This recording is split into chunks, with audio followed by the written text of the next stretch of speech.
Hey guys, welcome back, and once again this is Java Video Tutorials Lesson 9. Lesson 9 is on loops, and there are 4 kinds of loops, and we are going to try to cover them all. So let's go ahead and open up Dr. Java, and we're just going to create a little file here, call it public class loops, and do public static void main string.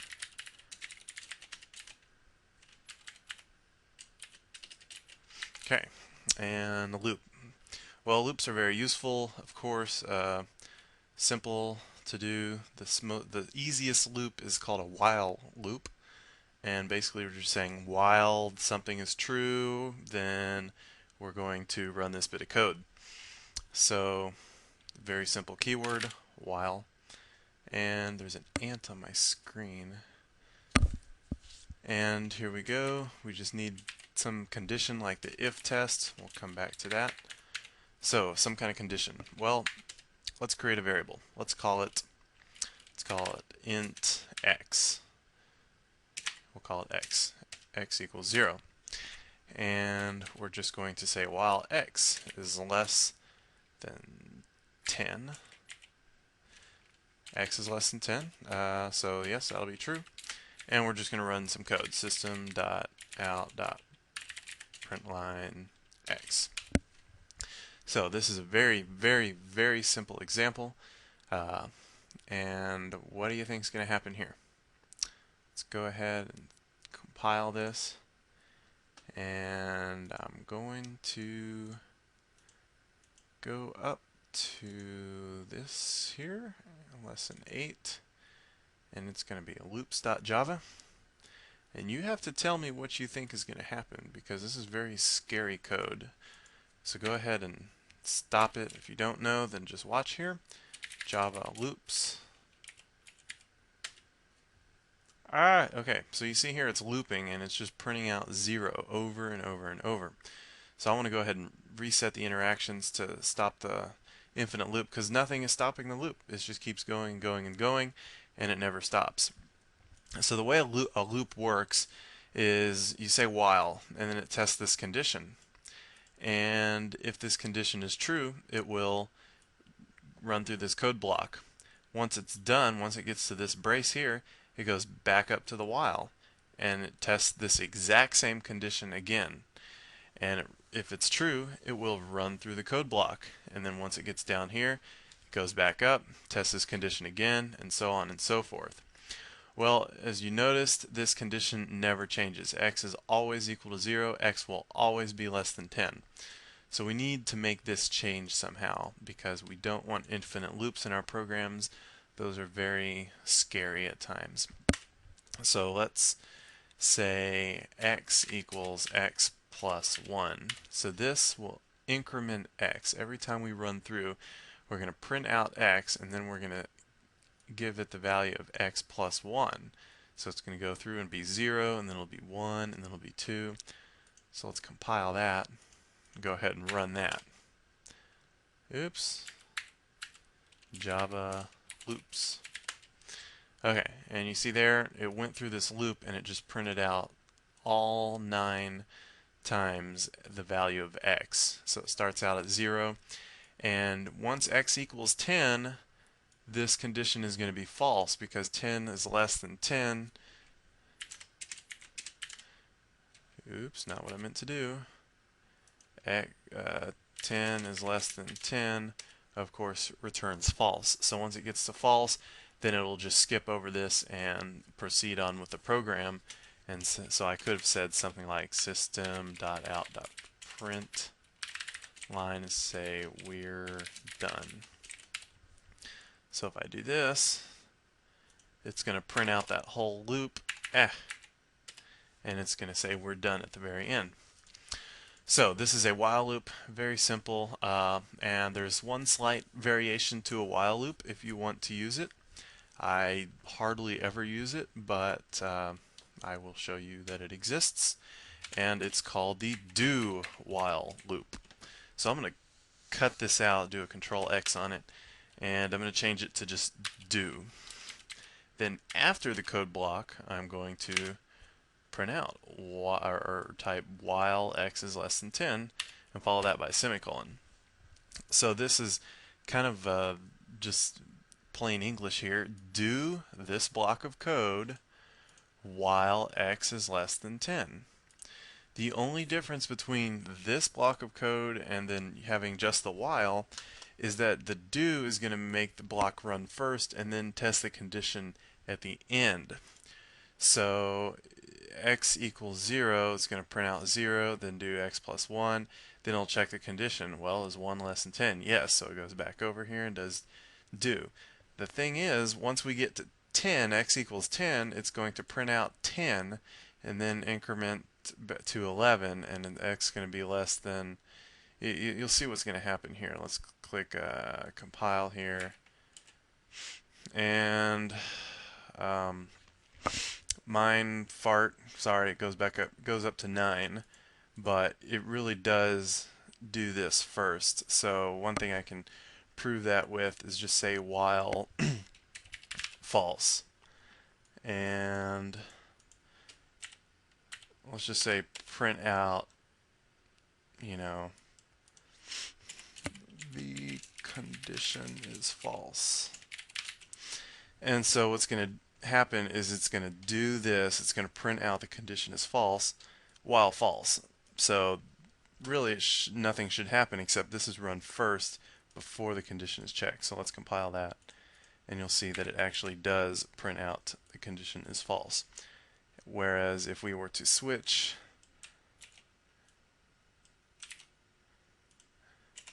and then do this,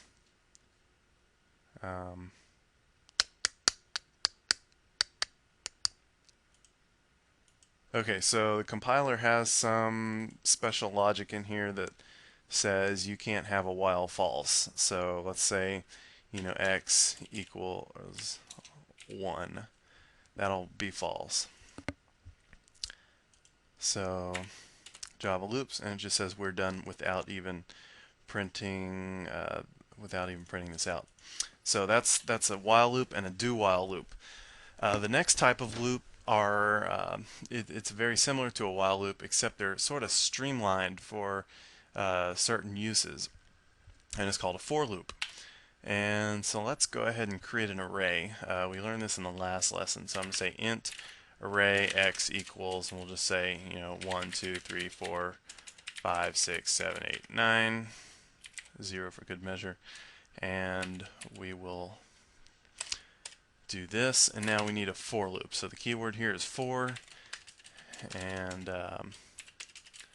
we're going to have 3 different parts of this for loop.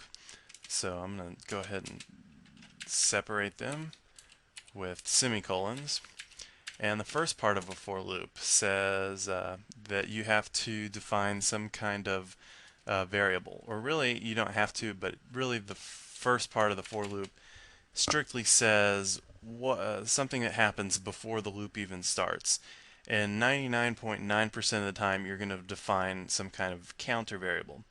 And I usually call it I, int I equals 0. So I define this variable, and now the second part of the loop is your condition, and it's the same thing that goes in a while loop. It's when is this loop going to end? So I'm going to say while I, which is my counter, is less than x, which is the array up here, the integer array, dot length. X.length is going to tell me how big this array is, how many elements there are. So if there's 10 elements, x.length will evaluate to 10. So this is just saying while I is less than 10. And then here it's going to, this is where you can put anything that happens after each iteration of the array. And again, 99.9% of the time, you will see it to be something like I++. Basically, this just says take I and increment it by 1. It's the same as I plus equals 1, or it's the same as I equals I plus 1. So in the loop, let's just say system.out.println x of I. Let's look at this for a second. X of I, x of I. I is going to be changing. It starts at 0, and every time we run through the loop, it's going to go up by 1. So the first time it's going to be 0, and x of 0 is going to give me this 1. Then x of 1 for the second time is going to give me this 2. So let's go ahead and compile this and go ahead and run it. And you see what it did there. It printed out 1, 2, 3, 4, 5, 6, 7, 8, 9, 0. It printed out all the elements of this array. So let's change this up a little bit. Say I++, and you can really do some funky things with for loops. You don't really need this condition if you don't want to initialize a counter variable. That's just fine. I could have said int I equals 0 up here, and then I++ happens right here. So this will work just the same way. I don't know why you would do this. It would be kind of ridiculous to not use this first parameter, and it would be confusing to the person who's reading your code. Another thing you can do is you can just simulate a while loop. You can go like, you can do this. This is the exact same thing as saying while I is less than x dot length. So, because I'm not using a first parameter, I'm not using a third parameter. So let's compile that and run it, and it does the exact same thing. And if you're just really feeling lazy and you want to create an infinite loop and you don't want to use while true because that's more characters, you can just say for, and then this syntax basically is same as while true. Not recommended because it's a little confusing to some people to read, but hey, I think it's awesome. For loops kind of dynamic, but just remember the first thing you're going to do is initialize your counter variable. Second thing you're going to do is tell when the loop is going to end, or give it a condition to end when that condition is false. And the third thing is what it's going to do after every iteration, which is usually going to be just incrementing your counter variable. So let's go on to the fourth and final type of loop in Java. And this is kind of a new thing in Java, not that new, but new to some people, and it's the for each loop, or otherwise known as the enhanced for loop. And basically it's just a shorthand to iterate over an array. So I can say for int I, use a colon, and then give it the name of an array. So this x here represents this array, and where I say int I here, this variable is going to be assigned the value of my respective position in x. So if I were just say I, print out I don't even need this here. So it's going to print out the I for every element in x. I is going to be assigned to each value in turn. So let's compile that. And what did I say here? I is already defined. Let me get rid of this here. So compile and interactions, and you see it does the exact same thing once again. This is probably the preferred syntax for going over an array, and it's very easy, very quick and dirty. Not really dirty, it's kind of clean, and then that's about it. So all I got to do now is say that we are done, and come back next time and we will get into, I'll probably give you guys a lesson on objects and pointers. So come back, I'll see you guys here, and have fun watching this lesson 10 times, because that's what it's going to take. Unless you're just super genius like I wasn't.